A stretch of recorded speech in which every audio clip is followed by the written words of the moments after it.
Space travel is one of the most exciting wonders of the possible future. It's populated science fiction since, well, I think it's always been there. Early cinema covered it with George Méliès' trip to the moon. Each decade seems to have a key space travel film. The special effects bar is lifted each time the concept is brought around. And this was no different with 2014's Interstellar. Directed by Chris Nolan, this space exploration picture is set in the not too distant future. The Earth has become a dust bowl.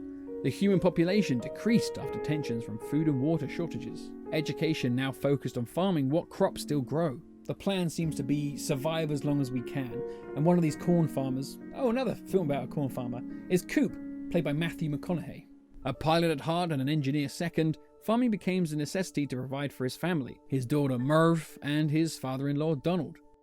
And his son Tom. But when his daughter finds an irregular pattern in her dust storm-ridden room, it seems like something's communicating. The pattern appears to be coordinates which lead Cooper and Murph to the now hidden NASA, who hasn't quite given up on this being the last decades of the human race. A secret mission to find habitable planets had taken place, with all but 3 emitting a successful pulse. The other 9 who seemingly found uninhabitable planets living out their days, knowing no one was coming for them. The most important mission requires the greatest risk. But this mission probably wouldn't have gone ahead if it wasn't for the strange placement of a wormhole next to Saturn that seemingly came out of nowhere. The survival of the human race resides on the other end of the tunnel, to the solar system centered around a black hole. In the meantime, Michael Caine is trying to crack gravity. This sounds like, Michael Caine's up to one of his old shenanigans again. But yeah, cracking gravity would mean being able to move millions off Earth without any effort. The mission at hand is to journey through the gateway and survey these habitable planets and hopefully meet the beings who place the wormhole in their reach. However, the mission is without a pilot, and with Cooper's past, he's the obvious candidate. Leaving behind his family for this voyage that, due to time slowing down on the pull of the black hole, will mean his kids would have aged 20 years before he returns. The trade of watching your kids grow up alongside you for the survival of the human race.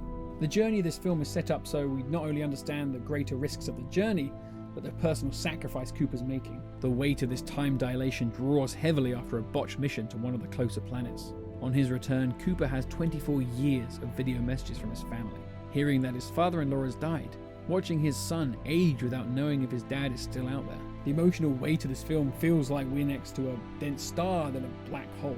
It's concepts like this that make your brain physically have to work to understand just how dangerous the effects of this void are, as it not only warps space-time, but planetary attributes. The creativity of this film is exactly why it sticks out from the other spacefaring films. With no real enemy other than the unstoppable force of gravity, exactly where this situation could take these characters is truly unknown. With many films these days, you can sort of see plot points and reveals coming a mile off, but while watching this, I had no idea what to expect next. And the longer the film went on, the more surprised I became.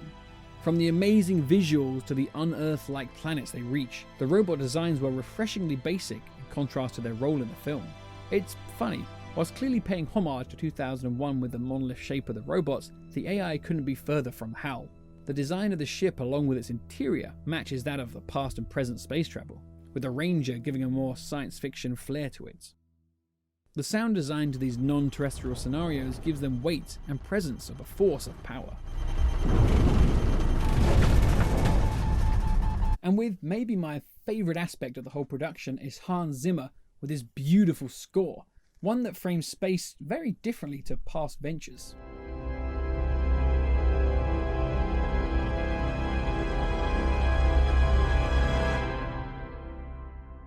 The choice to use an organ to give space a holy feeling in a film absent of religion makes themes of the unknown other and the strong will that they will see their loved ones again becomes this film's faith. This Huey Lewis and the News-esque power of love is something that the film opens up to, with what a lot of people state the film stumbles on, almost to the point of ruining the whole production. And I understand that a large theme of this film does resemble that of true love's kiss. But what Chris and his writing brother Jonathan Nolan suggest isn't that love has this physical property that can power machines and save humanity, but it's a deep down connection we have to others. And no matter the distance, no matter the length of time or the effects of gravity, we are still connected to them. A connection that motivates us to strive, to make the journey back home. Even beyond death, our love for those gone can tear us apart. The themes of Interstellar all come from the motivations of loved ones, to make sure they're safe so that they'll see another day, to be there for them and them to be there for you. Whether that's a child going out into the world to make money for his family, a returning soldier fighting for their family's protection, a parent fixing a roof to shelter from the rain, travelling light years away in hopes of finding a new home, or stretching across the galaxy in hopes of letting your daughter know you still love her. For me, these, well, I guess you could say cheesier themes, they resonate with me. Something I didn't think I'd get from a film about interstellar travel. But it gives us more to take away from the film, even if it does seem silly. Interstellar, my favourite film about space, love, and the fifth dimension.